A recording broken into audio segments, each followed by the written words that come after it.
Do it live.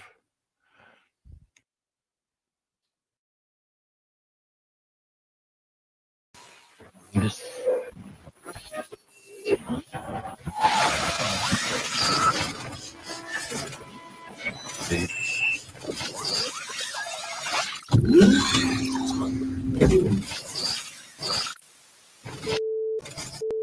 Welcome to your awakening. Please take care as your reality is adjusted.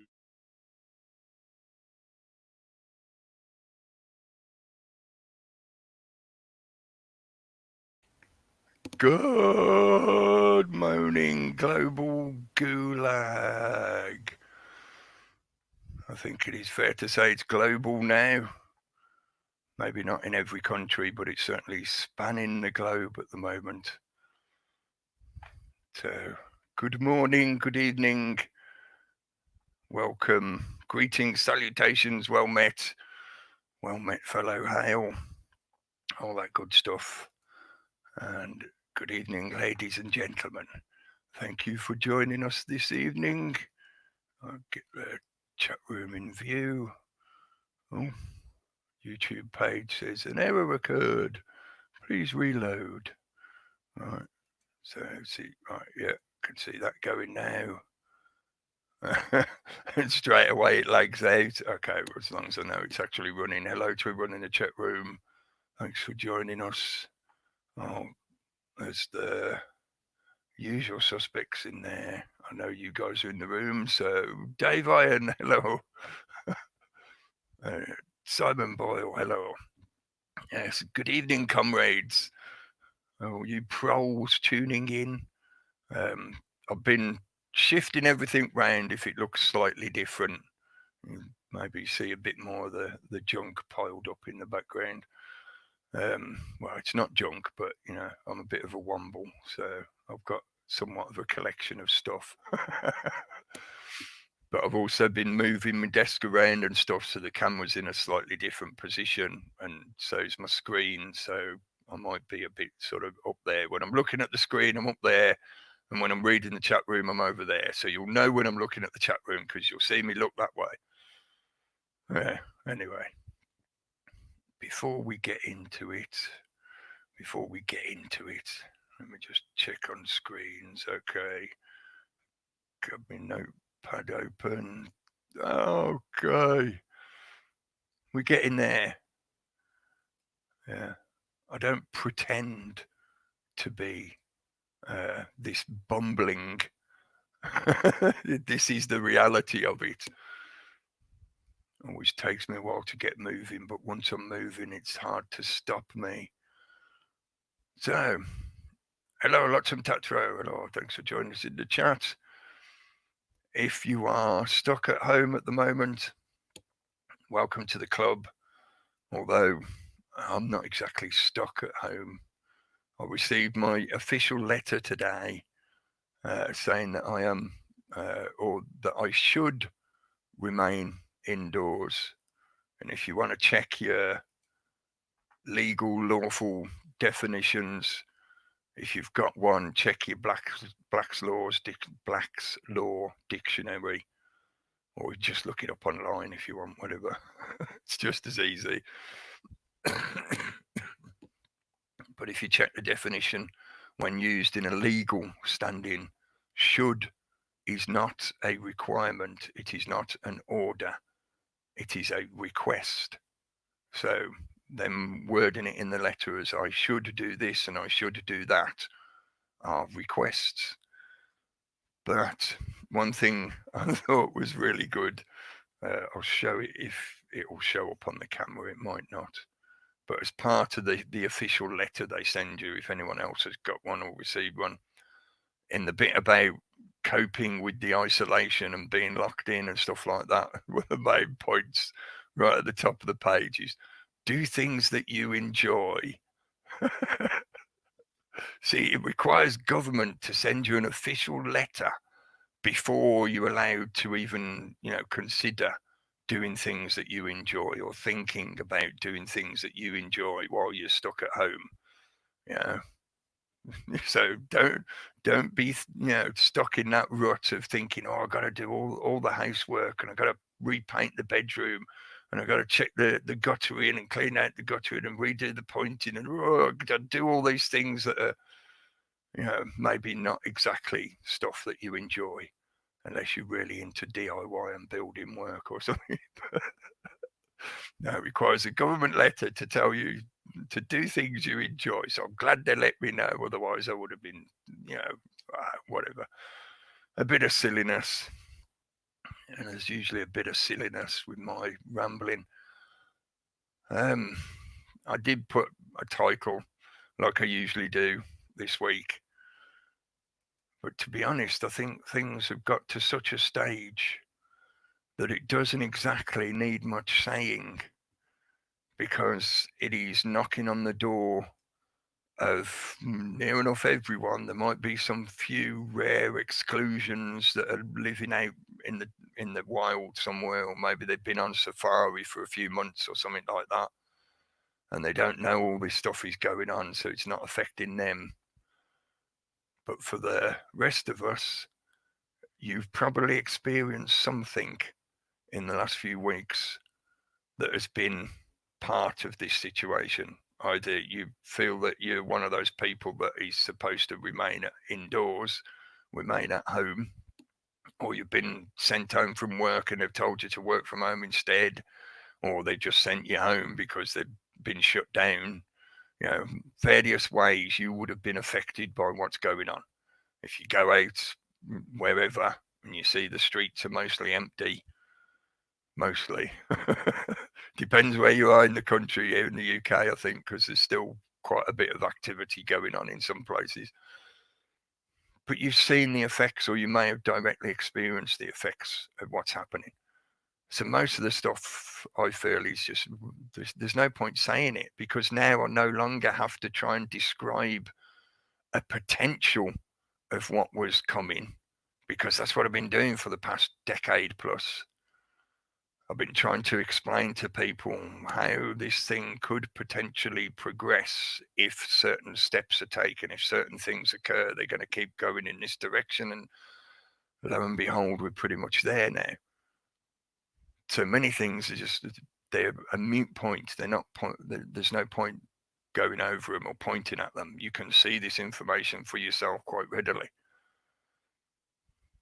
In the subtitle this week, I've just put Ingsoc rising, which is a term I've used before in the past. I think, probably quite a few other people have used it as well, because it's not exactly something unusual.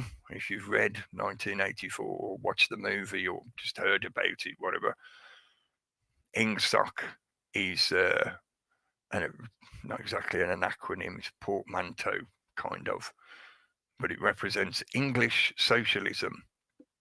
And in the novel, that was supposedly what the UK was. That was the governance in the UK in the setting in the book, in the novel. It's called English socialism, but it's applied to the nation state that is represented in the storyline. Whether that means Scotland and Wales and Northern Ireland and whatever has all just suddenly disappeared for some reason in the storyline, I can't remember. It's been a long time since I read it.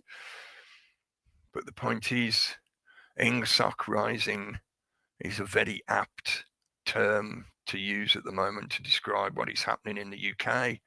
And here in the UK is just a replication of what's happening in a lot of other countries, most of the world, which is why I said global gulag, because that is what they are pushing us into. A lot of it is a virtualized gulag, but it is a gulag. Remain indoors. You're not allowed out. If you're seen out of your home, outside of curfew, without the proper papers allowing you permission to do whatever, then you could be fined, you could be picked up and taken away. If they, when I say they, it doesn't even necessarily need to be the police. In some places, it can be medical health workers or just officials who suspect you might have the virus. Then you could be taken off to quarantine, forcibly taken away to quarantine. even if you can protest your innocence or offer to, put them in contact with your doctor to explain your condition or explain that you don't have any illness, or they just take you away. So in terms of the totalitarian environment, totalitarian governance, that is exampled all around you in everyday life, with the way the world is working at the moment. Hello, new being in the chat room. They have installed a military field hospital. Another 20 intensive care places. It's called Cronan, which means the crown. I'll put that up on the screen for a sec. Yeah, I do want to, get more from the chat this week, like I did last week. Later on, I'm going to ask, if people want to post a comment about their experiences of what's been going on recently, or signposting towards other information of what's going on at the moment, because part of the big picture of what's going on is that infodemic element. So having the interaction with as many people as possible to pass on information is part of how we deal with this situation. Maybe that's just my point of view, but yeah, the point is at the moment that they are already be cracking down on the exchange of information. They will intercede in one way or another. So if you put a certain title on your video, if you include certain tags under your video, things like that, then you may get that NHS coronavirus banner under your YouTube video if you're here in the UK. In other countries, it'll be a similar banner just directing you to their website, rather than the NHS, or maybe to the WHO or the CDC or something like that, or Wikipedia. But they will intercede in many different ways. Part of that will be the use of agents online, and it doesn't necessarily mean there is a spy sat in GCHQ who's watching you personally, individually, but there is a network system of how they do this stuff, and there are a lot of useful idiots that will help them push and enforce their psychological manipulation techniques in this environment. So the classic kind of stuff like ad hominem, use of ridicule, the insertion of doubt, the implication of criminality, so that the listener or the viewer is put into a frame of mind where they're, I don't want to listen, I don't want to watch, I don't want to interact with that one particular person because I'm now suspicious that they might be doing it for some kind of nefarious reason. There's a lot of stuff like this. I've mentioned it many, many times, and I've talked about it at length over the years. If you're still in the naive mindset that you think, oh, little old me, they wouldn't be interested in me, then you're about 50 years behind the times, because thanks to this technology that we are making use of to talk to each other, they are interested in what you are saying and doing. They are interested in you, because now it no longer requires the workforce. They no longer require the manpower of having to assign an agent directly to surveil an individual or group. Now it can all be done via the electronics into the databases, where they can just analyze the databases with their algorithms and flag up anybody that is wanting more attention, needing more attention according to their remit. So please get out of that mindset that they're not interested in what you're saying and doing. They are. That doesn't necessarily mean interested in the sense of they're going to rise you up their alert list. You might just be going about your day doing your thing, but that data is still valuable to them, and they still accumulate it and analyze it. So even if you spend your days going to work, coming home, watching the TV, going down the pub, going shopping, living an average, normal life as most people know it, they're still interested in your data. They are still monitoring all that information about you, which includes whether you are happy or sad, whether you like or dislike something that you've seen on the news. So please don't think that they will not be messing in this environment, trying to intercede, trying to interrupt what is going on, and trying to influence you, influence people, influence the public at large, one way or the other. Don't listen to the crazy theories online, folks. Only listen to the official outlets on the mainstream media. Now, along that line of listen to the official outlets on the mainstream media, I'm just multitasking for a moment because I want to try and pull up a picture to screen share for you. Thanks to Days for sharing this picture. I've seen a few videos from people including it the last day or two as well to point out some of this media manipulation. Hopefully that's clear enough on the screen. Just to summarize what it presents, or you can read the text for yourself, that's clear enough to see. The top image, as far as we can tell, it's on Sky News. This was what was presented to us, I think, last week here in the UK. It was supposedly a picture, a video clip, or a still picture from a video clip of a hospital in Italy, where the news was carrying this in the UK as an example of how the hospitals are under immense stress and they're being pushed to capacity and they're overloaded and it's terrible and look how terrible it is, etc. And then the bottom image is from an American news media, which I'm not sure which one it was. You can't quite see the bottom of the full image, but I think it was a mainstream news outlet in America. I'm not sure if it was MSNBC or AP or one of the main ones, but exactly the same image has been used to claim that it represents what's going on in a New York hospital, in a New York City hospital.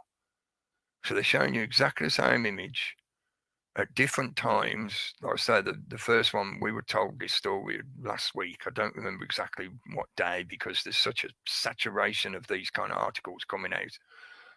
I'm not the kind of person who screenshots everything and keeps detailed files. I have detailed files just like the Terminator. So I'm recalling it from memory. So if my memory's a bit flabby, let's just deal with it. But they're showing you the same image, claiming it represents two completely different places in time and space. So that's just one example of how the media is being used to spread what is more than likely propaganda manipulation. If you're going to tell a lie, make it big and keep repeating it. Eventually the people will believe it. To paraphrase Goebbels, and to further that cliched example, if you keep repeating it long enough, and if it's based on fear and you make the people scared enough of the possible results of not following the orders that you're repeating, eventually they'll take them up like a mantra and they will become a dogmatic cultic mindset that in a Stockholm syndrome effect, those people who succumb to it will enforce it on everybody else around them. Last week I was talking about the reality of modern martial law, that as James Corbett described it in his video on this point, the system has quite successfully sanitized the concept of martial law now, so that most people have this cartoonified pantomime image of martial law as represented by the kind of environments that we saw during and after the Second World War. In other words, 50 years ago, where there would be jackbooted military troops marching up and down with rifles pointed at people demanding to see their papers. Martial law does not need to be enforced in that fashion anymore, thanks to modern technology and modern psychological manipulation techniques that have successfully influenced people's states of mind and their thinking patterns, their thought patterns, such that they will enforce it upon themselves and others. And that is what Orwell, Eric Blair, tried to describe in 1984. And Huxley directly used it in Brave New World, and in his explanation of the environment in Brave New World, he said they will love their servitude. They will come to love their servitude. So they don't need armed military troops in your town. There's the police force. There's now the medical workers who, thanks to recent changes in legislation, there's now a reduced requirement for how they can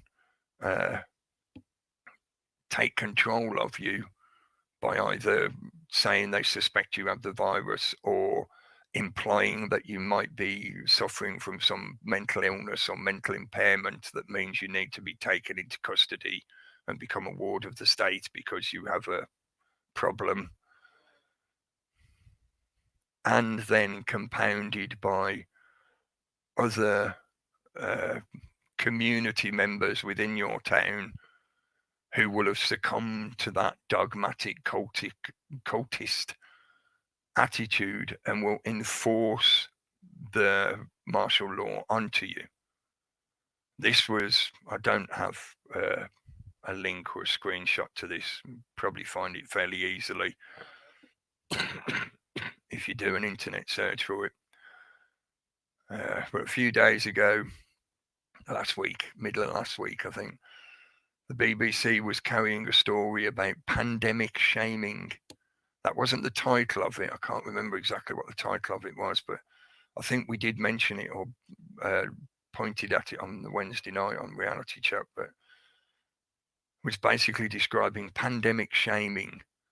And in classic BBC NLP style, they present it in such a way as if they're just describing the situation to you, but what they're actually doing is instructing you on how to go about it and subtly encouraging you to do so.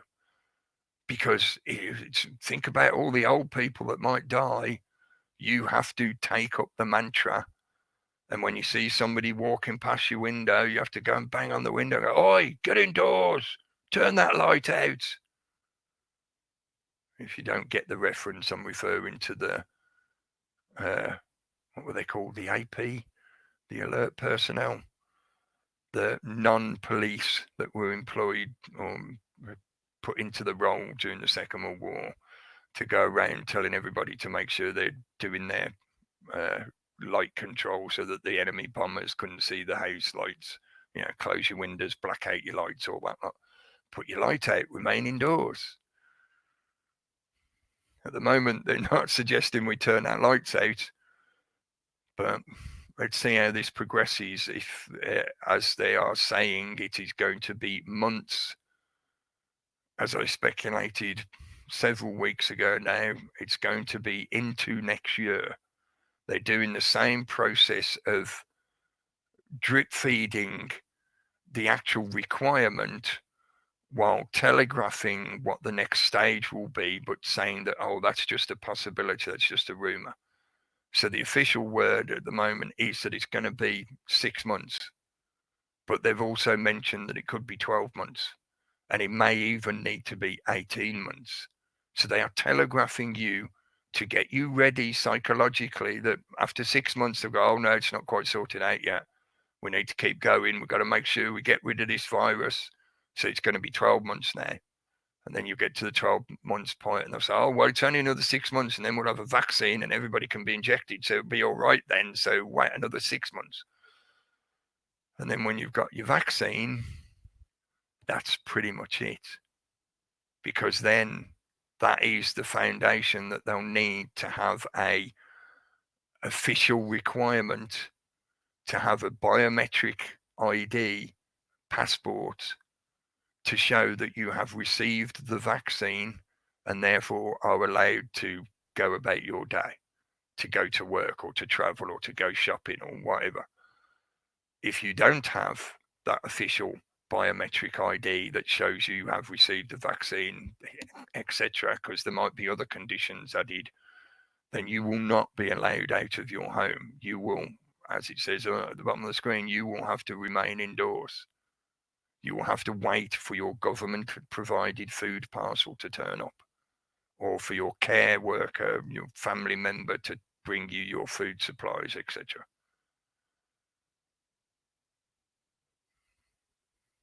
In the second part of the title, I put experts at war. I deliberately worded that way because there could be two interpretations of that. One is that there are experts who are at war with each other, which is now starting to happen. It's been building up for the last few weeks. There's been a few outspoken voices right from the beginning, but as is often the case with situations like that, like this, it's usually the more contrarian and more anti-authoritarian voices that speak out right from the start anyway. They're not necessarily experts according to the mainstream media and their authoritative sources. But there were a few doctors and other experts, epidemiologists and things like that were speaking out from very early on, near enough from the beginning. But more recently, that has been building up at a pace, so that now there are quite a few people speaking out, and some of them are actually getting the opportunity to say what they're saying on a mainstream outlet, either in an article in print or on a website or in a video news package. They are questioning and pointing out that, hang on a minute, these figures don't add up. And if you compare them to other seasonal effects such as flu, coronavirus flu, then they're not as dangerous as the state system is trying to portray them as. And that's just one point that's being questioned. There's loads that is now being presented to most of the public, to the general populace. Certainly it's been made available thanks to the technology. The internet gives us that ability to share this information around, but it's reaching the public directly in some cases. Like I say, mainstream articles, mainstream news channels, etc., in interviewing or talking with people who are experts in their field, who are questioning what is actually what is the truth, or some of the truth, about the virus itself, how it's spreading, and also primarily what is being done based on the justification of the virus, the changes being made to society, and in particular the crashing of the economic system, because that is really the biggest part of this, I think. Followed very, very closely by the control on the internet and control of people's movements, the police state effect, basically. But to enable that police state effect to be accepted by the public, they have to put every nation, the globe basically, into a state of catastrophe, because it's only when the ship starts to sink that you need the life raft. And the life raft, as a, saying it in that kind of Ikean fashion of problem reaction solution, the life raft is the solution. And when they start talking about the life raft of like, oh, cash is dangerous because, the coin, for some weird reason, coins harbor the virus far more than any other bit of plastic, like your credit card. Your credit card has got just as much shit on it. I pointed this out weeks ago when this first started saying about, cash is dirty and we should stop using it, etc. That's getting ready for the cashless society, the digital transfer. And the digital transfer will be used to ease the effect of the economic crash. Because when the economic crash really digs in, and we're getting there soon, every nation's economy is going to be effed up completely. But thanks to digital currencies, because it's digital, it's virtual, there is a never-ending possibility to the growth, the growth that it can be extended to. So if you're interested and you've ever bothered to go and look into this stuff, and you look at how banking works, how money is created, and the economic system, etc., and you get the point about things such as fractional reserve lending. Just as a side note, Trump connecting the Fed with the US Treasury, that's an absolute outright indication that this is where they're going. They know that the economy is going to fall apart, so they're going to have to come in with a life raft to supposedly rescue it. And part of that is the conglomeration of those two bodies.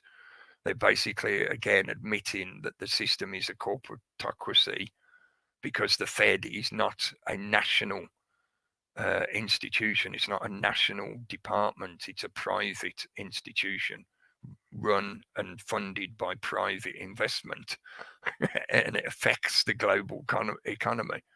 But anyway, that's a sidebar. The solution, thanks to virtual currency, because in the virtual space there are no physical boundaries. It sounds a bit obvious, but to try and get the point across. Even though in the modern banking environment, the reality of the finances being connected to physical commodities has been very loose for a few hundred years, at least 200 years. That connection between you must have a physical commodity to back up the value of the fiat paper money you use to represent that value, that's slowly been removed over the past several decades, since 1913. But in the non-physical environment, there's no need. It makes, it's just not a part of the equation to say that the value of your fiat currency has to be connected to a physical commodity, because you're talking about things in a virtual space. So they no longer need to say, oh, well, we better not inject another $1 billion because it will cause inflation, because there's not enough physical commodities to sustain the change in the value of the fiat currency that you're using. We'd have to produce more physical stuff to fill in that inflationary value and keep the value of the currency at the same level. So they've always been restricted by a fence that if they push that inflation bubble too far, the financial system collapses because it can't represent the physical commodities within your economy. But in the virtual space, that becomes meaningless. There is no limit to how many zeros they can just keep adding on, because they can just create other derivatives and representatives in a virtual environment that supposedly provide the value for that inflationary growth. So they inject another $1 trillion into the virtual economy, and they just add 1 billion virtual mannequin outfits for use in the clothing industry, for them to show you on images of what your clothes will look like if you try these clothes on in a store. So you go onto the, if you've ever seen that kind of stuff online, you can go to a clothing store and you look through what they've got for sale, and you say, I wonder what that would look like on me. And you can upload like an image of yourself and then put that clothing on you. Oh, I might buy it. Virtual commodities. So they can just take the current economic situation, catch it in that life raft, and claim to catch it with that life raft, and use that as a further excuse of why people should shift to cashless economic systems. It's like our debt is so big on the planet at the moment, so everything's collapsing in on itself. But if we switch to virtual, we can just inject a load more zeros and we'll be all right. Especially now that we've got millions and millions of people stuck in their homes with nothing better to do than connect to the internet and shop online or do whatever online. Yeah?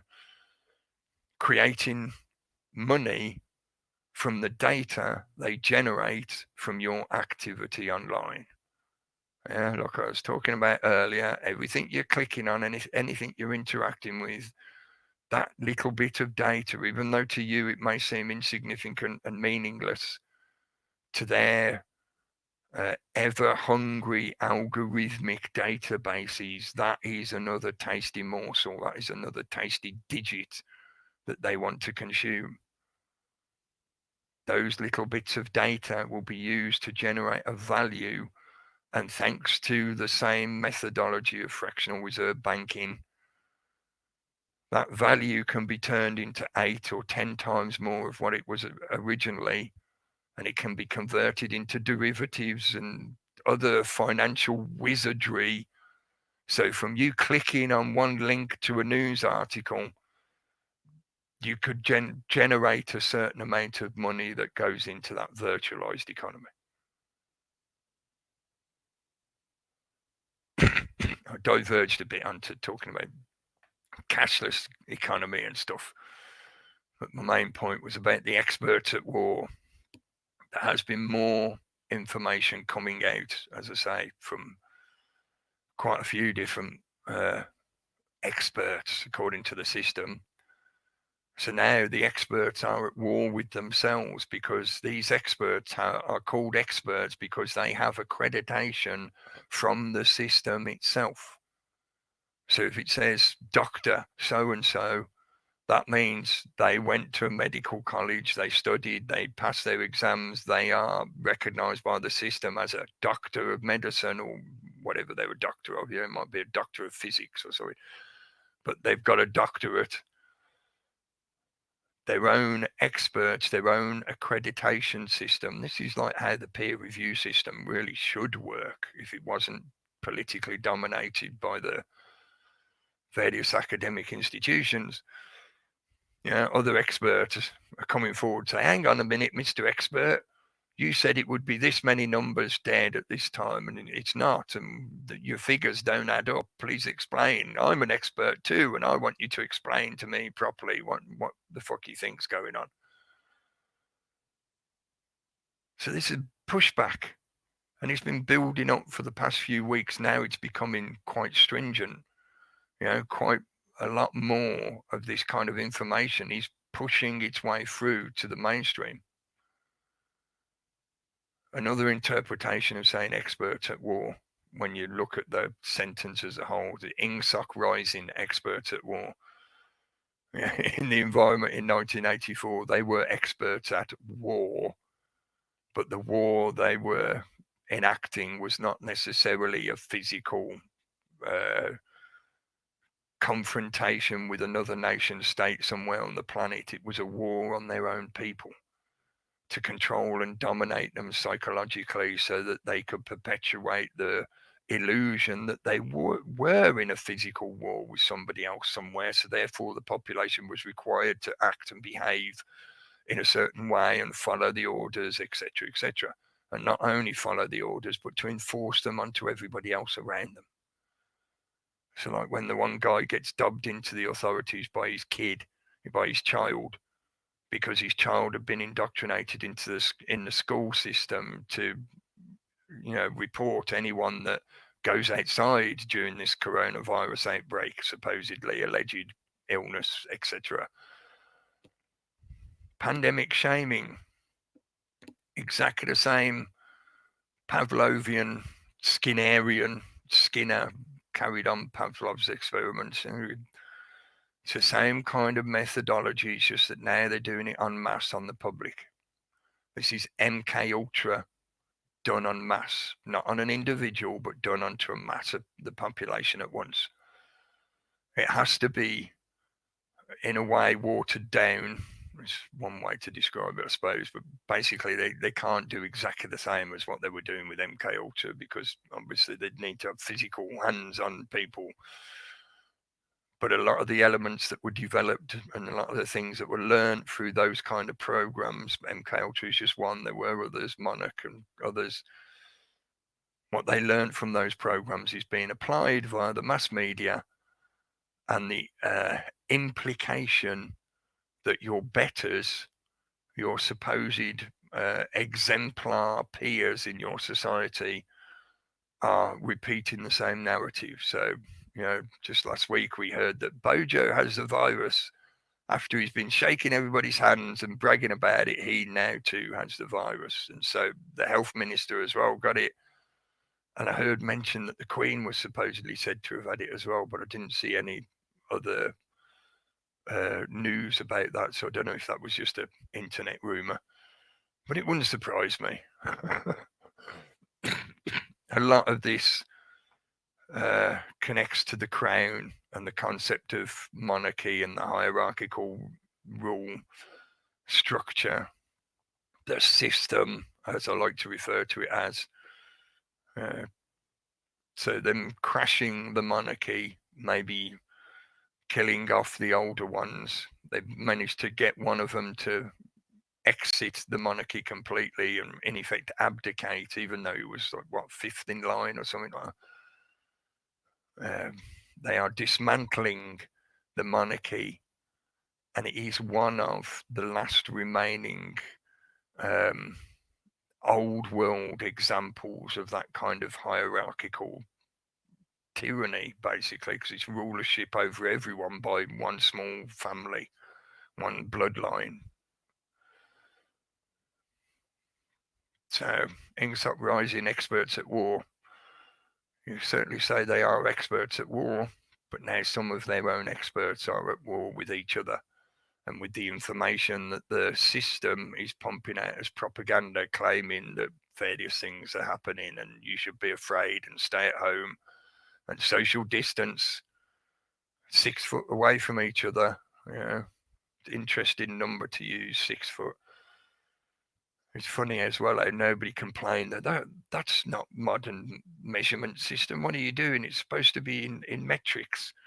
You're using imperial measurements. How dare you present that to the public? Or maybe that's one of the benefits of Brexit, the not Brexit that we didn't have. The Brexit that was supposed to happen at the end of January, but it's been postponed because they still can't agree on the deal. What deal? Anyway. Yeah, another digression, sidebar. I'll mention the HCID, the highly, what's the word for it? Not contagious, high consequence infectious disease rating that was reduced on March the 19th. I know many other people have covered this. I think Taz, you shared the link for it last week as well. The UK Governmental Department of Health reduced or declassified COVID-19 from being a HCID, a high consequence infectious disease. In other words, it's infectious and it affects a lot of people, and a lot of people suffer from it. It's got the possibility of becoming a pandemic, basically. It's another way of interpreting the meaning.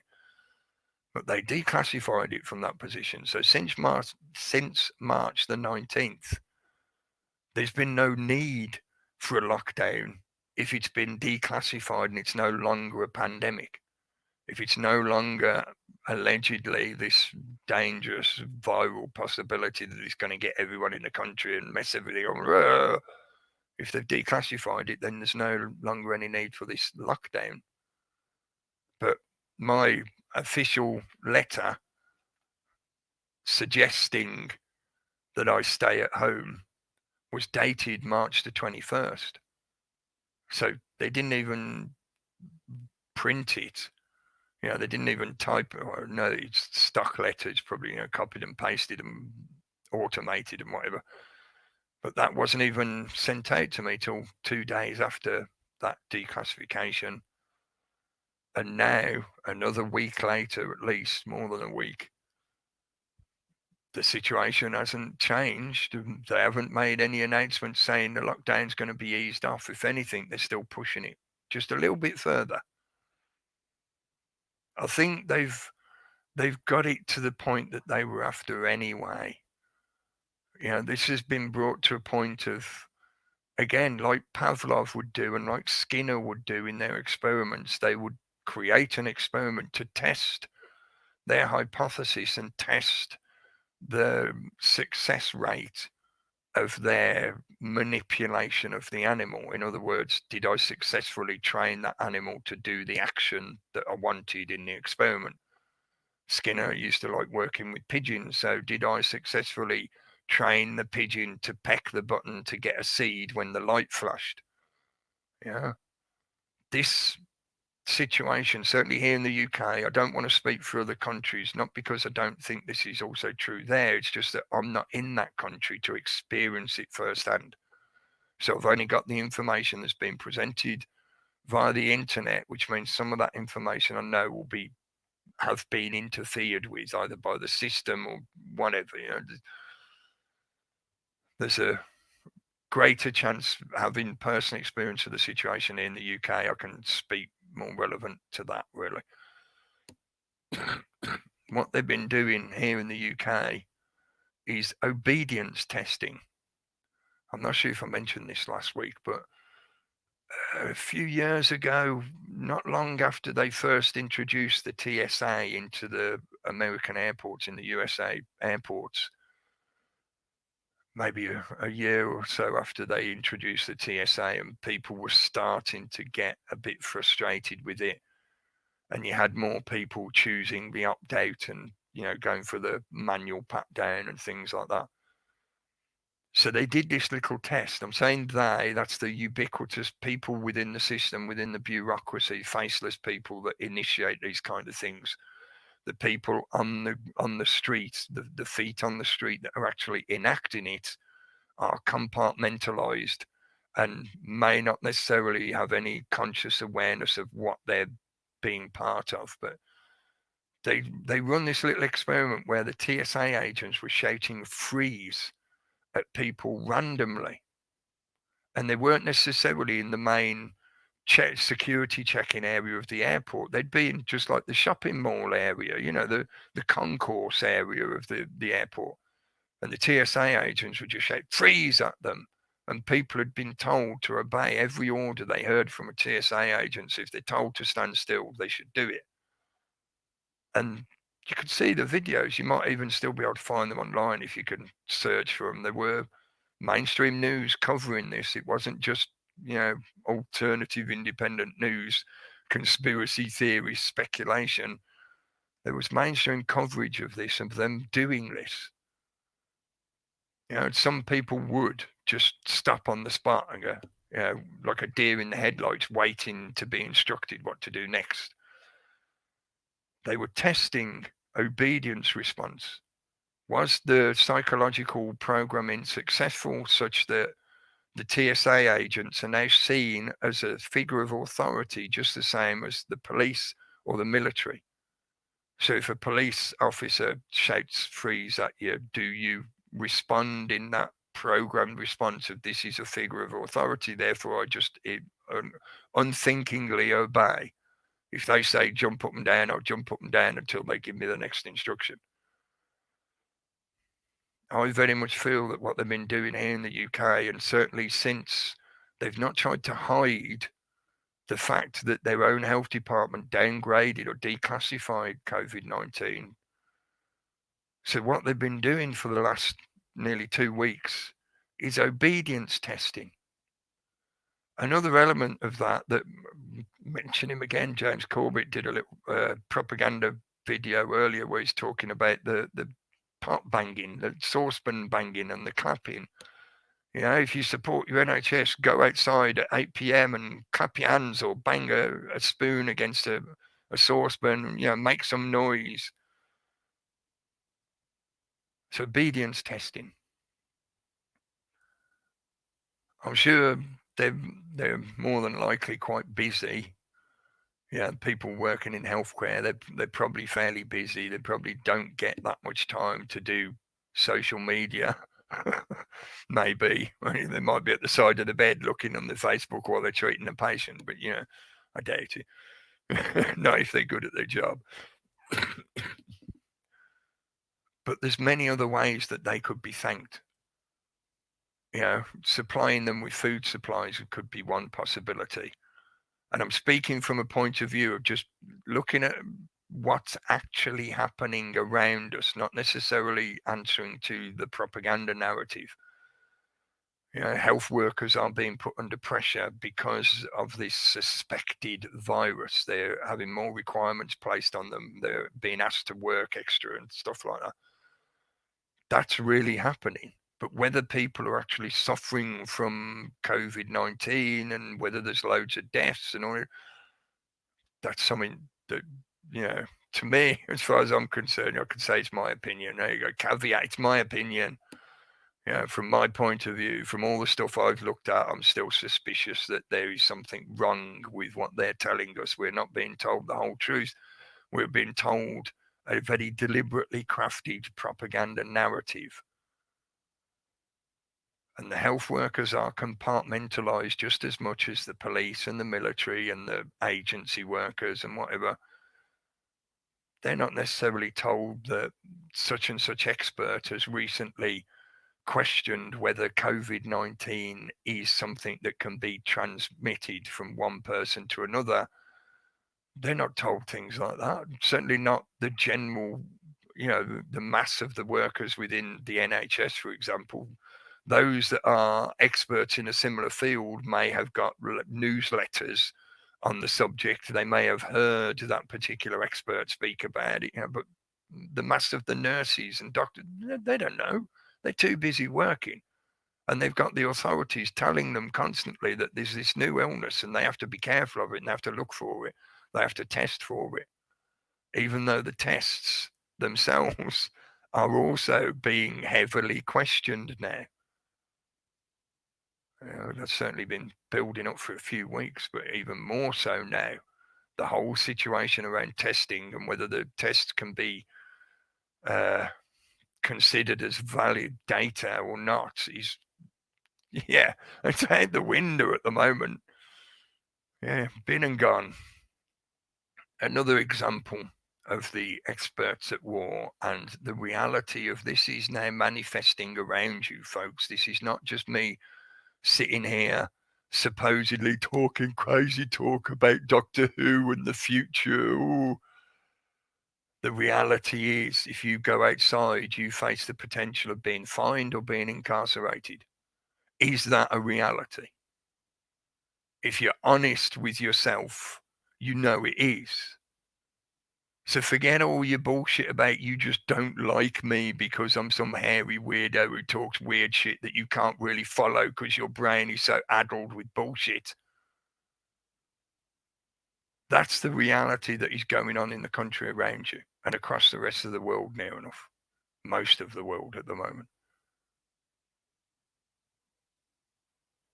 Infodemic and the cracking down on the movement of information. And on the back of that, the control of movement of people. Information is similar to people. People carry information. People are like, carriers of a virus when it comes to information. We pass it on from one to another. Hey, have you heard this? Have you heard that? Have you seen that thing? Have you listened to this one? And the system doesn't like that because that is too much lack of control for what they want, and certainly where they're trying to get us to. They want more control. And as an example of that, an example of the reality that this is happening around you now, this is not just me speculating about shit in the future. Derbyshire police were actively using drones and police people on the street in cars and whatever, following people around and basically intimidating them or trying to intimidate them. But using drones to follow people walking their dogs out in the countryside. There was literally nobody around them. And the drones are following them and the person's being recorded and, they get a warning and they're being told that that's not essential travel. It's not about logical reality of are you posing a threat to anybody else? Because if you might have the virus, are you going near other people with your non-essential travel? That's what the non-essential travel is supposed to represent. It's supposed to reduce the chance of you transmitting infection to somebody else. So if you're going somewhere where you're totally alone and there is nobody around, how is that anything to do with non-essential travel? If I could plot a route to walk all the way across the country where I avoided any urbanization, and if I saw anyone in the distance, I'd take a side route and, keep a distance from them, would they consider that non-essential travel? Because it's not about the possibility of you infecting somebody. Just like the example I gave you about the TSA shouting freeze, this is about obedience testing. Those people out walking their dog or just out walking for exercise, and the drone is following them and it's there to test their obedience. Do you obey the authority? You are an example of somebody disobeying the authority, telling you that you're not allowed to do what you're doing, even though you're no threat, you're no logical, reasoned threat to anyone. But it's not about that.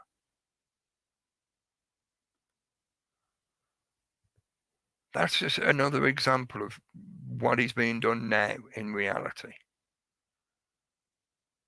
There is a possibility that they might just draw all this back in a fairly rapid fashion and say, oh, well, maybe we were a bit over the top and we're going to reset everything now. Everybody go back to work and everything's fine and blah, blah, blah. But that's a really small possibility, again, in my opinion, to caveat that. Considering how far they've taken it, they have already taken it to a stage where we are under martial law. Whether you like those words or not, it's just tough shit. Just because there isn't an armed military unit at the end of your street doesn't mean it's not martial law. You are under a curfew and you are facing rationing. That is literally what is happening, factually happening within the reality around you. You are required to stay at home, that's a curfew, and you're under rationing. You go to the shop and the shop will have a sign saying 2 items per person. That is rationing. You are also under legal threat of being detained or fined. Again, martial law environment. So whether you like the words or not, it's just get over it. Yeah, it might be uncomfortable, but deal with the reality. You're not going to make the situation better until you admit what it is. Yeah, you can't fix a problem until you know there's a problem, and identifying the problem for what it is so that you can address the root and thereby heal it, fix it. Since they announced it and we had the panic buying cascade effect, that's it's a good example of the psychological influence on the public en masse. But at the same time, in a way, it was like the normies, I'll use that phrase, the normies, the normies were playing catch up to a lot of other people that maybe, been in the habit of doing this kind of thing for years, where they've got a month's worth of food in the cupboard or similar, or maybe more so. Maybe they were, hardcore prepper and they've got themselves set up somewhere, to be fully or mostly self-sufficient and they're ready for the apocalypse. But for a lot of people, the just-in-time method has brought us to a stage where we're quite reliant on that supply chain keeping going, because we've been taught this consumerist habit of buy, throw away, buy, throw away, buy, throw away, replace, replace, replace, replace, because that's what this economic system has been built on, mass consumption. That has been shown to be as shaky and potentially unreliable as it truly is. So a lot of the population has gone, oh shit, well actually it makes good bloody sense to have a cupboard with a month's worth of food in it, doesn't it? Oh, quick, let's get down the shop and buy shit. How many toilet rolls do we need to last a month? They've been packing them away in the back of the cupboard. But that catch-up process, I think, has pretty much run its course now. Even those people who were panic buying have started to realise, because it's been a few weeks, they've started to realise that, well, actually, I've got to pace myself, because now the shops have got these limits anyway, and now I'm being more heavily pressured to not leave the house. So if I go out, I'll just buy a few things and then quickly run back home before I get a fine. During this time, most of that public is trying to get on the internet. You may have had I got an email from my ISP saying, during these times, the COVID-19 outbreak, you may suffer internet connection. So if I go offline, it could be stuff like that. My internet has been going off randomly every so often, but we may need to ration your internet supply so that we can share the load across the network and supply internet to all these people that now needing it. Again, rationing.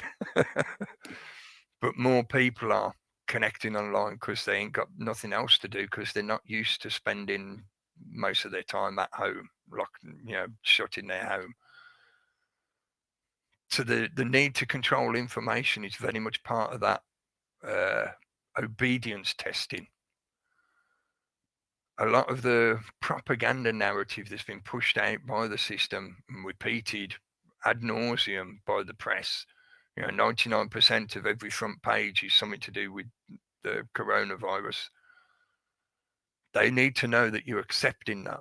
They need to know that you are not only absorbing it, but in that Stockholm Syndrome fashion, you are turning it into your own inner dialogue dogma that you're then going to enforce onto everybody else around you. So again, the martial law doesn't need an armed military troop unit at the end of your road. All it needs is people who have become so scared, they've been so terrified by the stuff they've been subjected to thanks to the system's propaganda, that they will hate you like a vengeance if you break the requirements. So if you venture outside when you're not supposed to, they will enforce the martial law upon you. Not necessarily physically to begin with, but as this thing grinds on, they might very well become more like that. And we could very well see dichotomy exchange between those who become like system vigilantes who are trying to enforce the quarantine, and those who are deliberately choosing to try and break it or flout it in some manner. I'm all for people keeping their independence and not being bamboozled by the bullshit and not being scared of each other. But at the same time, I don't want to see loads of people getting themselves into trouble or being incarcerated or fined because they just wanted to give the finger to the man by walking down the road and saying, I'm walking, I'm here, look at me outside. Don't get yourself into shit. Part of what the system wants is people to rebel in a very unorganized and random fashion, because then they'll use you as an example, like the pandemic shaming article in the BBC. They'll use you as an example to reinforce the dogma within those people that have succumbed to the propaganda. That's why last week I was trying to describe it as learning to dance through the minefield, because they are putting these mines in front of us constantly. But there is no going back, there is only forward. So you have to try and pick your way through that situation. Keep your independence. Don't believe the bullshit. Don't succumb to the fear and the terrorizing of you. Who's the biggest terrorist? Using terror against their own population to make them all lock themselves in their own homes and enforce martial law on each other. Who's the biggest terrorist? Try and keep going with your interactions with other people. I mean, at the moment, I know, thanks to having the internet, that's primarily what I've been doing recently. I have still been going out. I have still been going around the shop. Shops, depends what I'm after. And I have still been talking to other people, even though the last time I went out, I did encounter more than one person that was, quite deliberately keeping their distance. That wasn't just because I'm a crazy conspiracy theorist. It's because they're a crazy conspiracy theorist. Who believes in crazy conspiracy theories other than the people that believe in all the bullshit that is being pushed on the news media? The last thing I want to mention, I mentioned the pushback. There is a growing pushback that's happening now. So, like I said, there is a possibility that they might change their mind. I doubt it. I think they've taken it far enough now. This is the example of near enough exactly where they want us to be anyway. So they don't really need to push it any further. What they're doing now is stress testing the system. You build an engine, you stress test it to see if everything's working right and whatever. In the same way, that's what they're doing with the social situation. They are obedience testing on the public to see who's bought the lie enough that they will be doing what we want. In other words, enforcing and oppressing others around them. So the pushback might cause a little bit of a change, but we'll see. The only other thing, last thing I wanted to mention, the rollout of 5G. I've been watching round here, but where I live, I'm not exactly, how to put it, I'm not like near a great big school or anything like that where they might be setting it up. I'm not near a major exchange where they would be putting main infrastructure. But I'll keep an eye at general streets, lampposts, and telegraph pole kind of setups, see if anything's going up. But there's a lot of evidence building up now that in the UK and in the USA, certainly I've seen quite a bit of evidence from here and there, but other countries this might be happening as well. The telecoms companies are quite happily going about their business installing 5G according to the plan.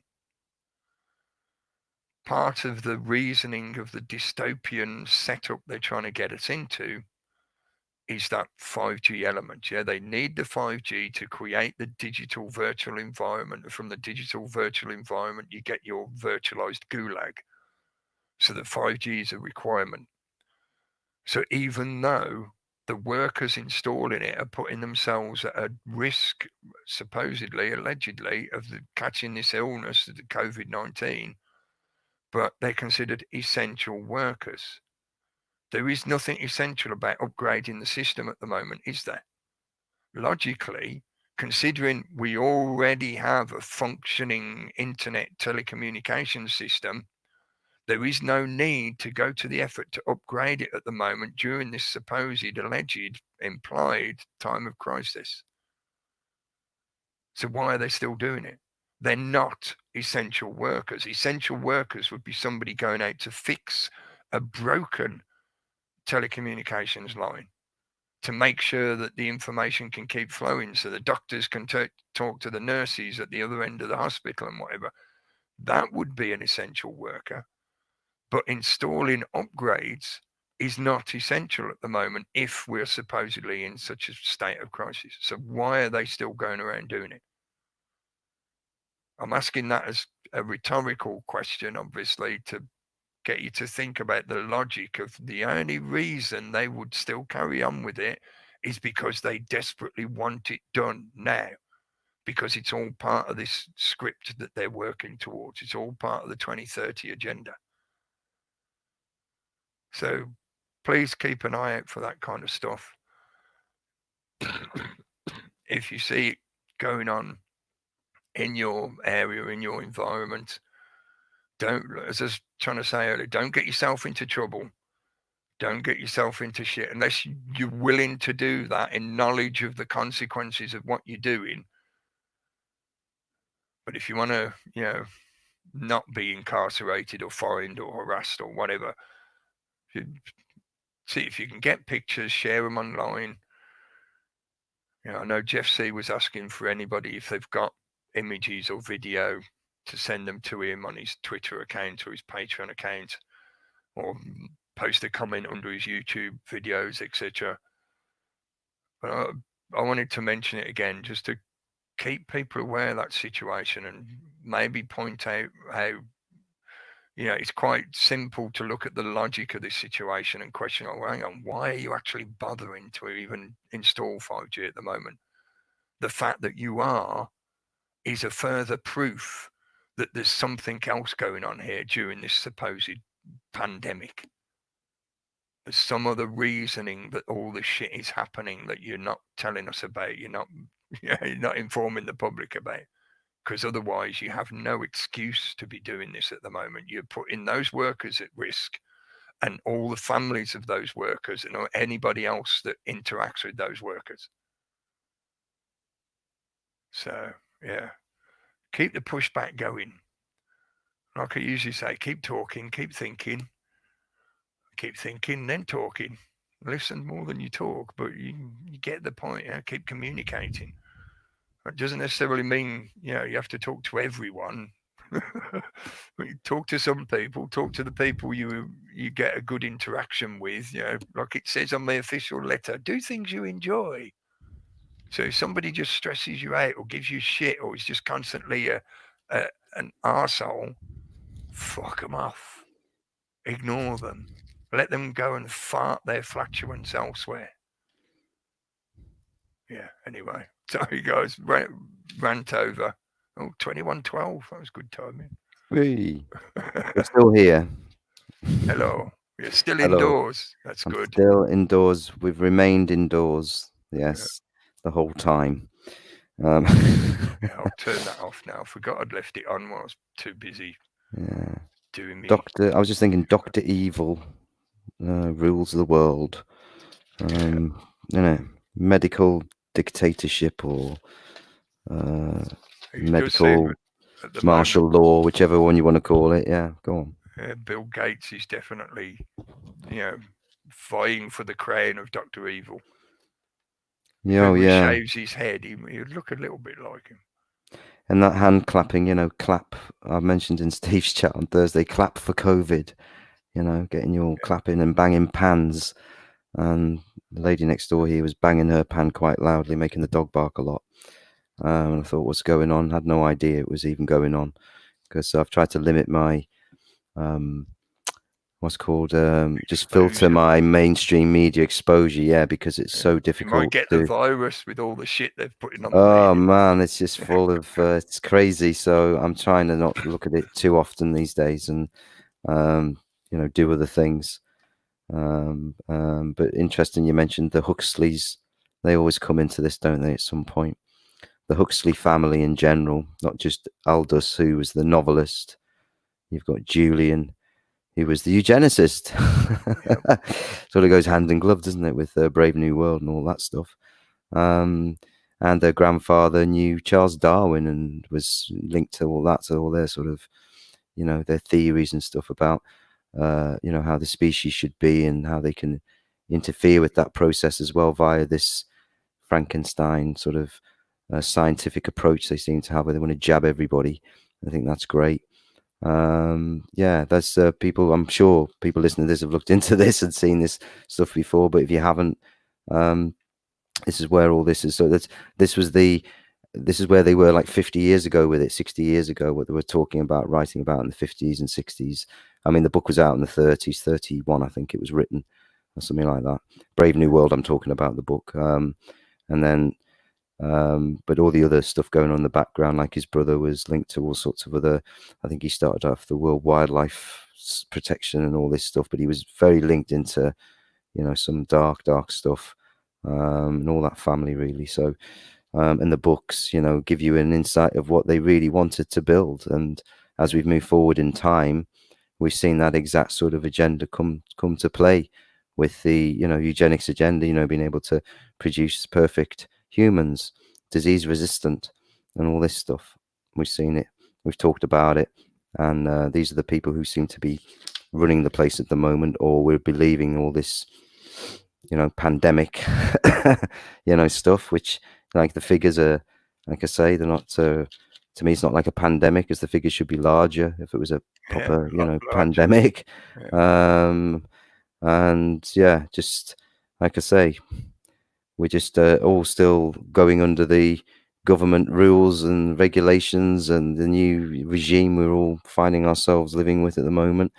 And we're just over a week in, aren't we? So who knows how long this? They say 3 weeks. No, I think I've read in chat. I've read other things. I think they will carry this on for. Some have said up to 6 months.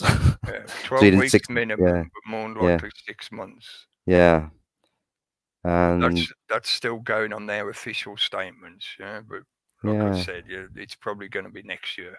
People are supposed to, like you say, that obedience testing with the clapping. People are supposed to be clapping because the NHS do a wonderful job and all the rest of it. When did the government ever give a toss about the NHS and all the rest of it? I think they're just using it as a propaganda arm. Plus, what you're thinking, people have lost their jobs, have lost their, life, they've lost, the causing at the moment, we're going through the worst economic crash in human history, or in our modern time anyway, since the 1900s. The whole thing's just been crashed. Airlines, travel, all going. Ryan, was it EasyJet? Yes, grounded all their fleet today. The whole fleet grounded. They don't know when they're coming back, if they'll come back at all. This could be all the casualties we see. Bright House, if you know them, on the high street in the UK. The Queen has a share in them. Well, not anymore, because they've gone under too. So there's just going to be a cascade of this, and when it does come back and things reopen, I think people are going to be in for a bit of a shock. What's actually left after all the damage is done. So yeah.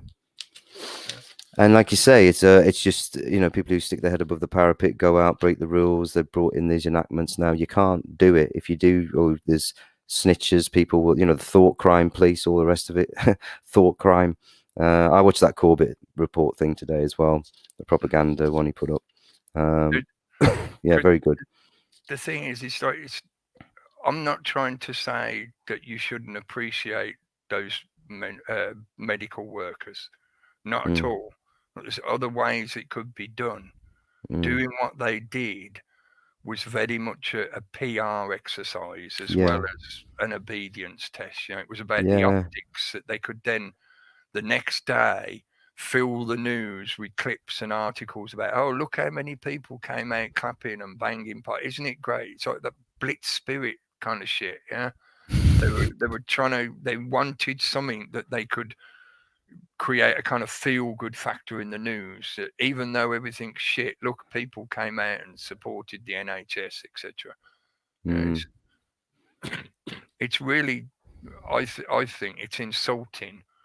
It's insulting to the people that they're nudging into participating, but it's also insulting to those medical workers. I know that might sound a bit, I don't know how to put it, almost a bit sort of, reaching, but I think if you were working in that medical situation and you're being constantly put under extreme pressure and harassment to do your job, and if there's any reality to it, you're probably in quite a emotionally and stressful situation, because you've seen people severely ill all the time and allegedly loads of people dying. So somebody coming out of their house and clapping in the middle of the evening is sort of like, well, that's not really helping me much, is it? It's like, thanks for your support, but I'd rather have your genuine support, not just I'll get off my ass for 5 minutes and go and stand outside and go, oh yeah, thanks mate, oh yeah, it's great, thanks, but right now I'm going back to watching my TV. It's insulting. Why not? The government itself could have been putting so much more support into the NHS. They could have been putting much more funding into it. But instead, for this PR gimmick stunt, they just go, oh no, we get the public to give them some applause. That will sort everything out. Well, yeah, because Corbett mentioned the resemblance to that through 9/11, when all of the praise being heaped on armed forces and the people in the military. and the veterans. Do you stand for the troops? Do you back the troops? Yeah, I remember that. Got to support the troops. If you don't, that's another kind of that Stockholm syndrome. Yeah. Mind training. Yeah. And that's something, like I say, they run with this because now it's ripe for this kind of management perception of it. You know, the propaganda machine loves this, you know, and it's because they've got people on board and the people are remaining indoors and all the rest of it, so they will go full tongs. That's why I can't watch more than about 3 minutes of something on the mainstream at the moment. Because it's That's right. You know, that's about it. You know, I picked out Lynn's comment as well. So it's a great opportunity to go with the inner energy. Oh yeah, we're lucky we've had a head start. More time for folk to think for themselves, and I'm going with the flow. Yeah, absolutely. That's the way to be. Yeah. And I think a lot of us, I know, listen to this, and people I know, you know, we have been in that state anyway for quite a number of years, you know, working on ourselves, doing work on ourselves, spiritual work, whatever, and then seeing what's going on out there, dealing with every day, and then, but still, you know, understanding that other part of yourself, which people are not,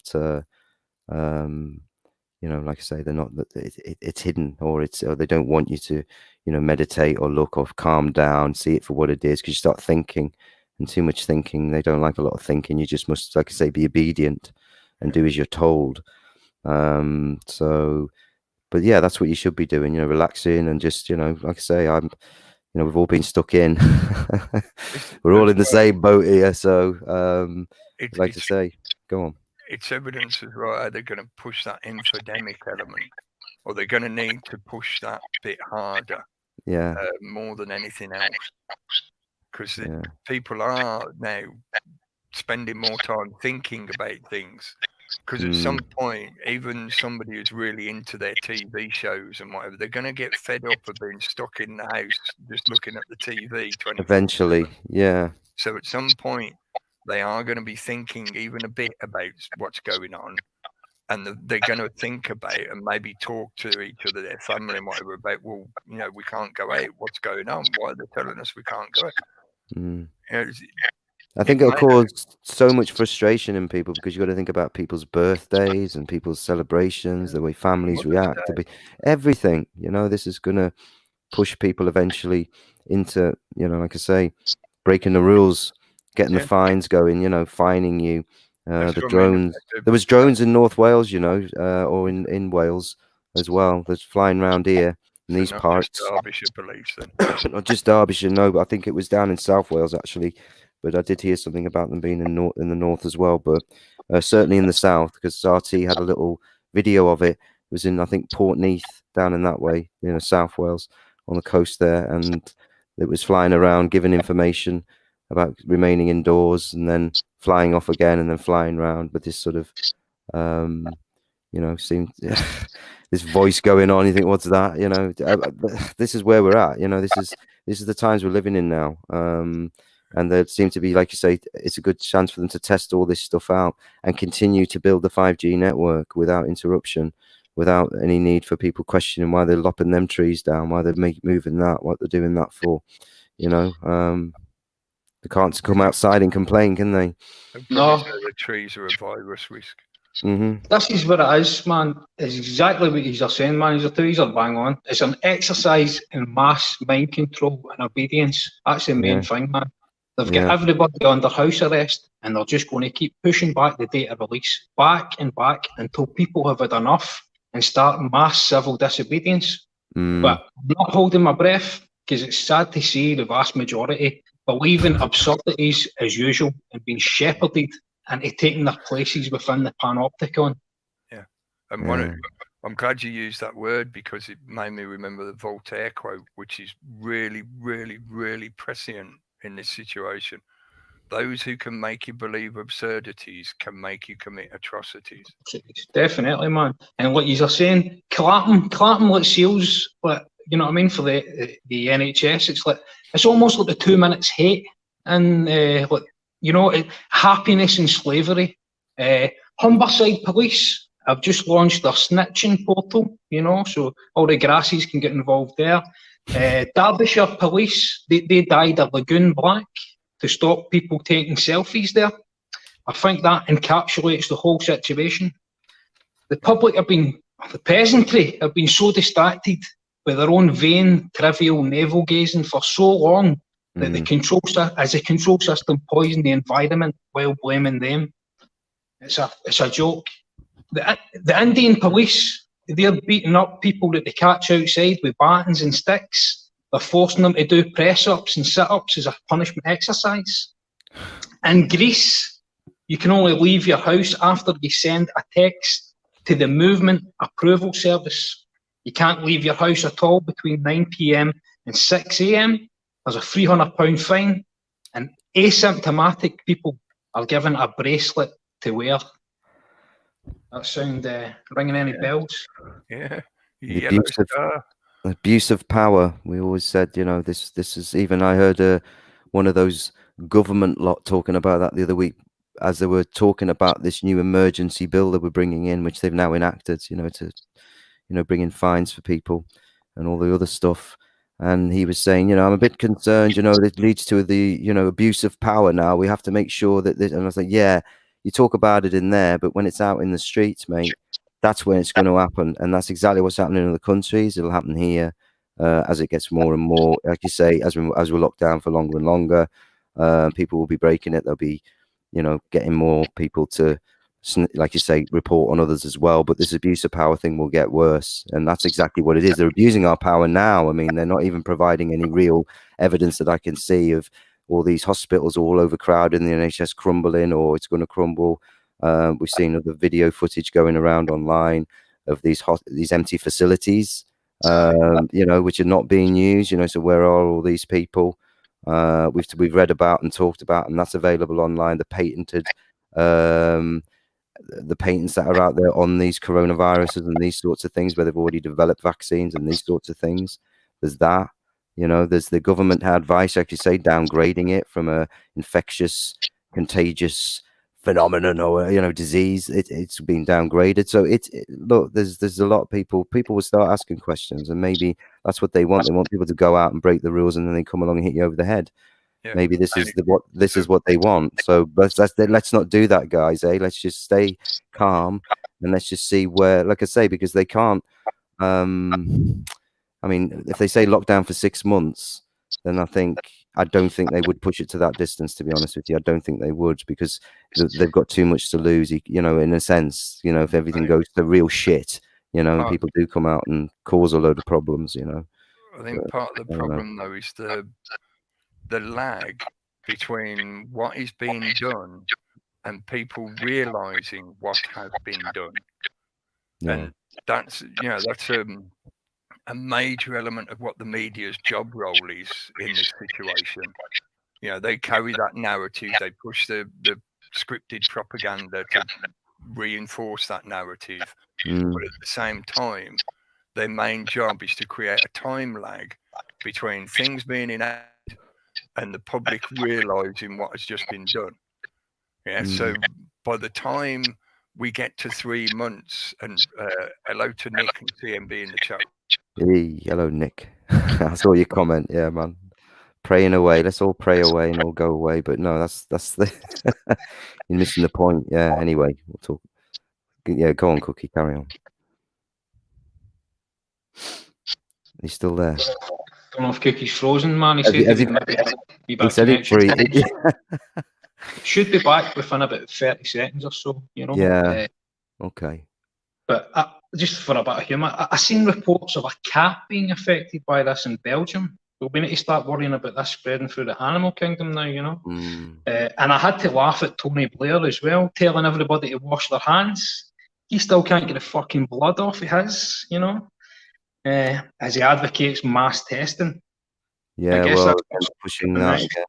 Everybody's going to have this. We've all had flus, we've all had coronaviruses over the years. All of us have. That's what we do. They just want to now make this the new enemy, and we'll all be tested positive. I reckon 80% of us, I was reading a few weeks back, would all test positive. Aye. And I guess that's coming next with the mandatory vaccines and the fucking sheeple peasantry enforcing it, upon their own people. I seen a video Ike put out, as you were saying there, about the empty German hospital wards. Yeah, was that in Germany? I wasn't sure what country they were showing there, but yeah. Reported to be full to the public. I think they're massaging the figures to include people that are dying of normal flus and heart attacks, and putting that into the COVID-19 figures as they roll out this 5G. You know. Yeah. So just look into the figures for yourselves, people. You know what I mean? And you know, when you're reading stories on the mainstream, especially, we know how much they contrive and lie to you constantly. So stories of people dying without any unrelated, you know, underlying illnesses, or young people, question that, because I know there's been one that's been questioned. So I was listening to Jam Noise today. She put up an upload and saying that girl, I can't remember her name, but the 21-year-old from, oh God, where was it? Somewhere down south somewhere. But apparently that's not confirmed. It was only her mother and people in the mainstream media and her aunt and people like that saying she died of it. There's no official confirmed, you know, medical report saying that, or, you know, that's what she died of. But the media pick up on it, they'll print it, they'll run with it, and people get scared because anyone can die from it now. And young people are being scared by it. You know, the youth are, you know, really, you know, paranoid or don't want to go out because they're reading these false stories about people just dropping dead of it and stuff. And so again, the mainstream whipping up the frenzy and the panic within the people. So yeah. And you can start to see how some of the agendas are fitting together, because it's the same story as these climate alarmists. You're a cancer on the earth that requires your subjugation to your beneficent technocratic masters. That's why they're trying to shoehorn it into their agenda, along with other interest groups that you see coming out, like the LGBT. I'm stuck at home with my transphobic parents. You know, all this bullshit. Why did the Queen, Charles, Idris Elba, and the Thunbergs get tested before all the NHS staff and that? You know what I mean? Why did this Harvey Weinstein get tested before everybody else? See that Idris Elba and the Thunbergs? And you know Sadhguru as well, who's an influential Hindu guru. So he's got a large following over there in India and that. He's saying, and they're saying, the likes of your climate alarmists, they're saying it's the planet punishing us. Sadhguru went as far as to blame overpopulation, you know? So you can see their agenda, man. You're a cancer on the earth, you know what I mean? That requires your beneficent technocratic masters to offer a global solution to it. Yeah. Why aren't the vulnerable isolating while those that would shrug it off still allowed out to work? You know what I mean?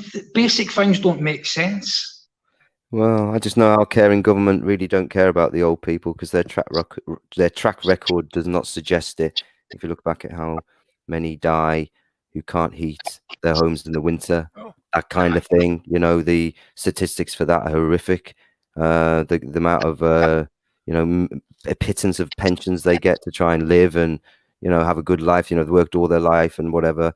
And the pittance they get from the government, this sort of stuff, and the way that they've treated them over the years, and again the way they've treated the NHS over the years, you know, the doctors, the nurses, the lack of facilities, the poor pay, long hours, you know, really working them to, you know, to the bone anyway. And you know, so to me, they just this always stinks.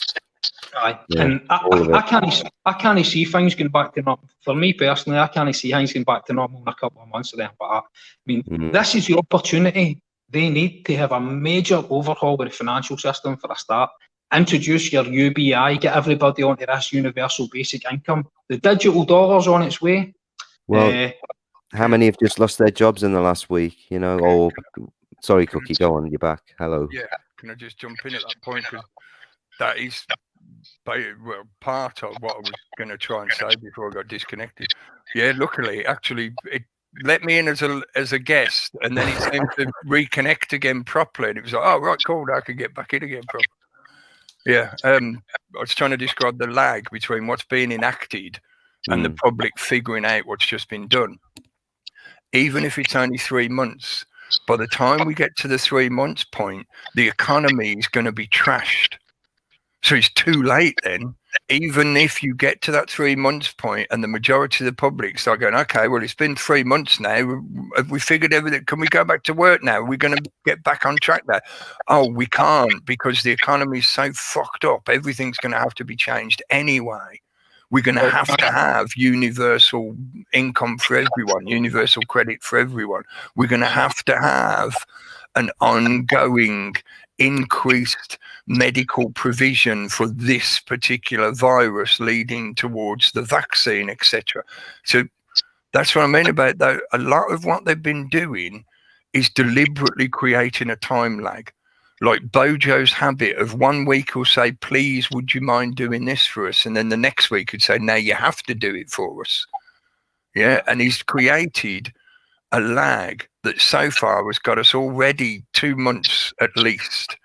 You know, because originally it was middle January when they started to say, oh, look how bad it's got in China. It might come here soon. Yeah. So 2 months they've already stretched it out to a point where the economy is already taken such an immense hit that you will not be able to go back to just how it was before. And the longer this takes, the worse that's going to get. Yeah. Well, they say it can live on hard surfaces for over 20 days. So that's your cash fund. Yeah. So it's going to go to bad monkey, no banana in a cashless society when you're ruled by your social credit score. As we start to see the likes of Gordon Brown openly call for global governance. I think what they'll do is, because they'll realise, I think people will just go off cash, because they're going off cash quickly anyway, aren't they, with the sense of how they've pushed all the cashless and contactless and all that anyway in the last 10 years or so. So people are now being, especially the younger lot, they're all using cashless mainly. And now they're at that opportunity now where they can just let it just phase out, and this will just speed it up a bit quicker because the people will be scared of using cash anyway. And when they go to these high street retailers now, what's left of them, or pubs, what's left of them, restaurants, what's left of them, they'll all be taking contactless. Yeah. They'll all be taking that kind of payment, or, you know, your card. They won't take cash. And this will be a move to, you know, drop that. And then they'll say the figures a year later, look, cash is only getting used 10% now, or 20%, which is still millions of people. You know, they don't get that. You know, it's millions and millions and millions of people rely on cash still and do cash only and deal with cash. And that should always remain. And there's even a advert, I mentioned it the other week on the reality chat, about the Which magazine had put an advert in the main tabloid newspaper saying how valuable cash is to remain in society, because they're worried that digital has taken over just before all this stuff happened. You know, so, you know, it's they want total control over your physical and so-called carbon footprint. That's total control. Yeah. Well, to change it slightly, or to transmute the Shai Halud, if you don't get the reference, that it means to, you know, transmute the fear of a lot of what this crap is portraying. Because even though talking about the economy taking a dive, which I'm fairly certain, I know a bit of a contradiction, I am certain it has taken such a hit that it will never go back to exactly how it was. I think it's probably going to get a bit worse than it currently is, and there's going to be a lot more people out of work or with no more employment for the future, etc., things like that. But over the years, multiple times, I've referred to the concept of a general strike. And I've talked about how by utilising that idea, utilising that concept, we can have a bloodless revolution, a bloodless rebellion, where the withholding of your labour can force the elite, because they're a lot of the main people that are manipulating this shit. Yeah, the people who've got the wealth and power to actually cause things to happen in the world. You can force them to a position of having to at least deal with you, even if they don't, you know, give you exactly what you want. It's like a union going on strike to force the managers to come to the negotiation table. Yeah, but a general strike means you do it on a national scale. And if you do it on a national scale, you bring the country to a halt and you put the economy basically in handcuffs, and you then make your demands of the controllers, and you see where you get to from there. Yeah. And what we're experiencing at the moment is very much like that principle of the general strike. The difference is, when I've talked about it in the past and when I've tried to present this idea of a way of trying to, get some power back off the system or curtail their progress, you don't just go on strike and sit at home and spend 6 months doing nothing because your country crashes and the economy crashes and whatever. You spend that time working on decentralization, because by decentralizing, you remove the very foundation that the system of governance uses to impose itself upon us. We are reliant on that just-in-time production consumer system. So during a general strike, you spend your time that you now got free time available to you, learning about how to decentralize your life. It doesn't mean you have to be like a hardcore prepper who's completely self-sufficient, living out up in the mountains somewhere. But it can be done in many other ways. And I say his name again tonight. It's been the third time, I think, James Corbett. If you go and search his YouTube channel and just in the search, just put solutions. He said this himself many times. Like, people often complain, the debunkers and the naysayers and the bullshitters will often come forward and go, oh, you're not talking about solutions, right? You're talking about solutions. There's plenty of solutions out there. You have to go and look for them, yeah? You can't keep waiting for a messiah figure to come and present it all to you on a silver platter and then do it for you, which is the mindset that the system wants us to be in, because then you require a system to do it for you. But to get to the point, decentralizing was the way that your world would still work, that your society would still run, but no profits would be being made for the consumer system that the elites require to keep control of the public en masse. So a general strike where you start interacting with your own community and you decentralize as much as you can, pulls your power of labor back from them, and it forces them to make a negotiation with you to get you to actually participate in their system again. But what we're experiencing at the moment is, because it's based on terror and fear, most people aren't thinking like that. They aren't thinking along the lines of, well, maybe now's the time to talk with my family and say, like, well, if I can't get this particular food item that I need, can you find it somewhere? And if you can you get us some while you're getting yours, and vice versa?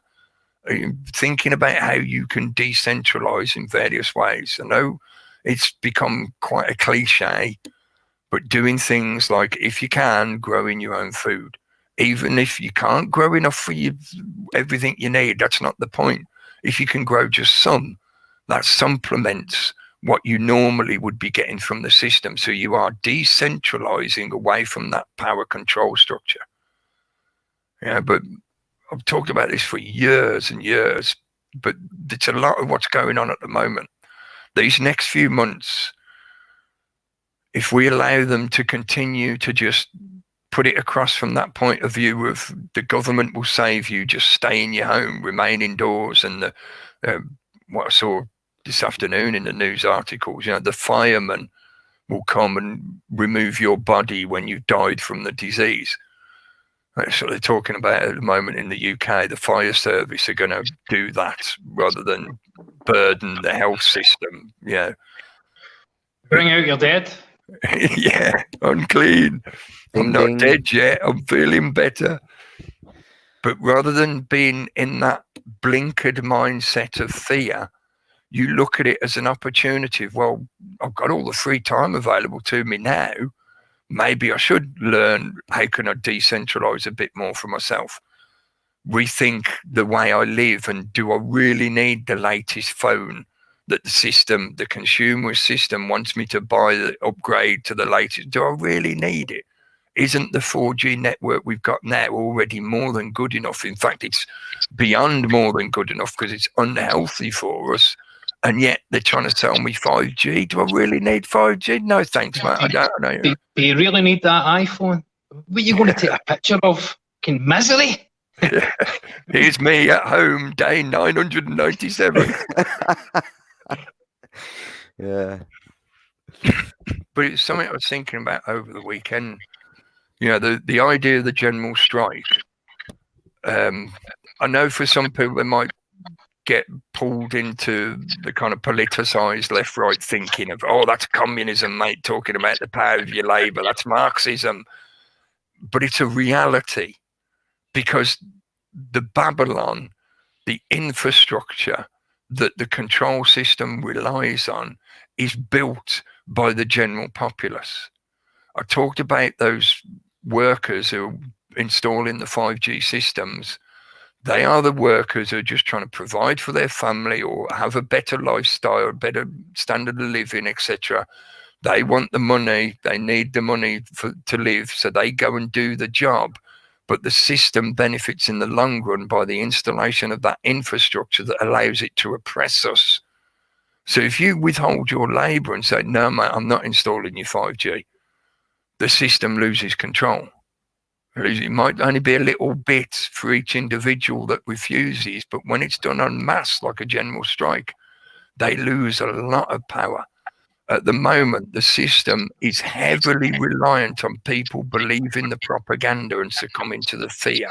Without that fear, we've got immense power at the moment, because their system is teetering on the edge of collapse.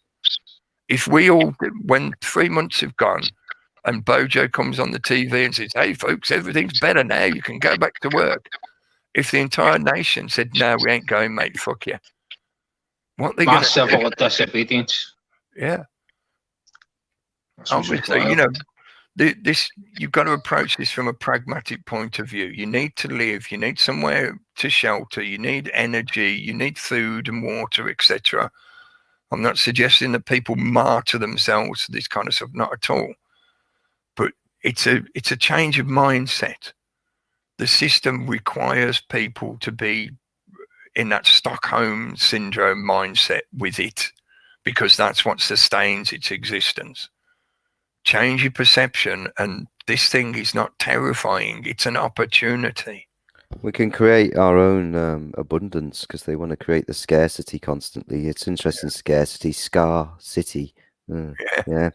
But yeah, abundance, I mean, that's the opposite of it. So that's what we have to create ourselves, you know, and we've got enough people around. I've always said this about society and how it's all, you know, we have the skills, we've got all the skills we need. They're there until people wake up to the fact that, you say, this is all just been, like I say, an illusion. It's just, you know, and I think this will wake more people up anyway. Just like 9/11 did. I think this will wake a lot of people up who were teaching. This world could be a paradise if we learn how to share it correctly. Exactly. Frightened by scarcity. Yes. I know it can sound glib.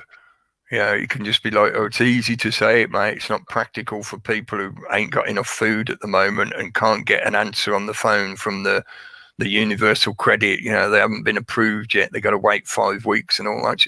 I know the practical realities at the moment is that people are going to suffer from all this shit. But in that situation, there is an opportunity to reveal the reality of how this control system works. It relies on you being subordinate to it. If you were not you know, if you were not so reliant on it, if you were more decentralized in your own life and in your community, then you wouldn't be as reliant on it. It wouldn't be as powerful as it is at the moment. And that power itself is mostly an illusion. Yeah. But I just saw the message Tassie put up there. Now the paramedics have the choice whether to bother resuscitating you or not. That's like, again, it's a Liverpool pathway, the care pathway. They're just now doing it across the whole country, blanket across the whole country, rather than individual boroughs doing it. Yeah. If you're too old, obese, useless eater, ballast existine, etc. If you are surplus to requirements, as the automation is spread more and more across most industries, you are surplus to requirements. So unless you can be programmed in that Pavlovian fashion to happily link yourself into the virtualized gulag and click lots of buttons to generate virtual economy, then you are no longer required. You will be allowed to die off. In fact, we might actually help you along the way. Invalid. Yeah. Well, yeah, which is eugenics. I've just seen one of the meanings of eugenics here from Wiki. It says here, eugenics is a set of beliefs and practices that aim to improve the genetic quality of a human population, typically by excluding people and groups judged to be inferior and promoting those judged to be superior. And yeah, we'll talk about a bit more of that on Wednesday, I think, get a bit more into that. I think. I'm sorry I didn't get round to asking people in the chat about, although I know there's been a lot of chat going along, so hopefully people have typed stuff in or posted comments. Basically, I was just going to ask like things that you might have seen or experienced in the last week or so. Myself, me, all of us, because I'm interested yeah, in the point of view of like there is a certain amount of community that goes on with these broadcasts, not just mine, but other environments. Yeah, there's a lot of people who turn up regularly to chat in the chat room, and it bypasses the mainstream media outlets for us to be able to share personal experience of like I mentioned when I was out, you know, and people were keeping their distance a bit, yeah. And I thought, I didn't say this live, did I? I said it to you guys before we started. I thought about getting my high-vis vest and getting a big black marker and writing COPD, not Corona, on it. Because when I've been out and I cough, inevitably I cough because of the COPD. I get funny looks. You know, I can see people sort of going, oh, he's coughing. What is he coughing my direction? And recently, having seen the media push that point of like coughing at somebody is treated now as terrorism. Yeah, we were making a bit of a joke of it over the last few weeks, saying, you know, it's a hate crime. You've been locked up for 2 years now, apparently. Yeah, they've now actually put it out there, you know, because some people are taking the advantage of if, say, they encounter a policeman, they're coughing at the policeman, because the fact that supposedly there's a virus, it's a threat, but it's based on that belief or acceptance that there is that danger from the virus. But the point is they're treating it as terrorism. So personal experiences of what you've seen and experienced bypassing the mainstream media. Yeah. So it's not just speculation. It's not just us trying to pick the truth out of a propaganda article. I'm looking at it from the point of view as well. Like I said near the start of my rambling, I've been talking about this kind of stuff happening in the future. Now we've got to that future. It's here. So I'm more concerned now of helping people to see the reality of what's going on by getting them to share their own direct personal experience of what's going on, rather than just going, oh, look, this might happen in the future because the government has said they're thinking about doing this, that, and the other. No, this is now the reality. If you go outside and you're not supposed to be allowed out, you're going to get a direct personal experience interacting with the police. Yeah, I think mine was just going out, walking the dog, seeing people just avoiding each other, and the shopping where they've meted out the local shopping centre. When you're trying to walk into a supermarket now, you're only allowed in singularly, not as couples. You have to go in individually and space out, and this queue went all around the car park. The militarisation of the environment, and it's like they're turning it on a fucking prison. Yeah, crazy, man. System of a Down. They're trying to build a prison. So I waited patiently. I waited patiently, got in, and there seemed to be an awful lot of food available. I noticed that there seemed to be a lot of stuff, and they're not selling as much because they're knocking out cheap cakes and things that are going out of date because people aren't. So I'm picking them up for like, well, one of the best pictures I saw. They're a necessity, don't you know? It's like one of the best pictures I saw was this row of empty shelves. Yeah. But right in the middle of the empty shelves was the vegan section, which was all still fully stocked. Yeah. And it was like people took everything else, but not the vegan stuff. I think apart from apart from toilet roll and rice and the usual things, pasta, still those shelves were quite bare. So there were still people scooping that stuff up and stockpiling it seems. I'm still not getting there quick enough. Yeah. Well, hopefully people I think I mentioned it earlier. Hopefully, a lot of the everyday people that are not usually interested in this kind of thinking or information, now that it's sort of hit home for them and they've gone through that initial period of like, oh shit, we better get a load of shopping in, quick grab, buy in bulk, get loads of stuff. Now that it's been a little bit of time and the rationing has been introduced, they will calm down a little bit in the sense of, oh, well, I don't need to buy like 2 trolleys worth of toilet roll. I just get 1 bulk pack and that will last me for however long. Then I come back and buy another 1 bulk pack. You've seen some of these fucking idiots and they're throwing half of the stuff out. Their bins are overflowing with stuff that they've been panic buying. Out of date. Out of date, all the fresh stuff they bought, you know, like... Why not give it to a food bank, for fuck's sake? The food banks are desperate at the moment. One of the most disturbing videos I've seen there, like, just people's obedience, man, and at the stage it can get to is like, there was some people like kind of congregating at the bottom of like a high-rise flat. I don't know if any of you've seen that video. And it's like some obedient peasant has just launched a bin bag full of water and piss at them, and it's come fucking down about 14 flights. You know what I mean? Right down for this high-rise flat and cracked the person right in the head. You know, that could have been a fucking murder you were looking at there. Yeah. Absolutely disgraceful. That used to be a major problem in the 90s when I lived in Birmingham city centre at the edge of Lazelle's in a tower block. And that area was notoriously dangerous for people dropping things like televisions out the window. So you didn't hang around at the bottom of the tower blocks. You made sure you got in the foyer under the cover, because people would drop shit out of windows on you. But yeah.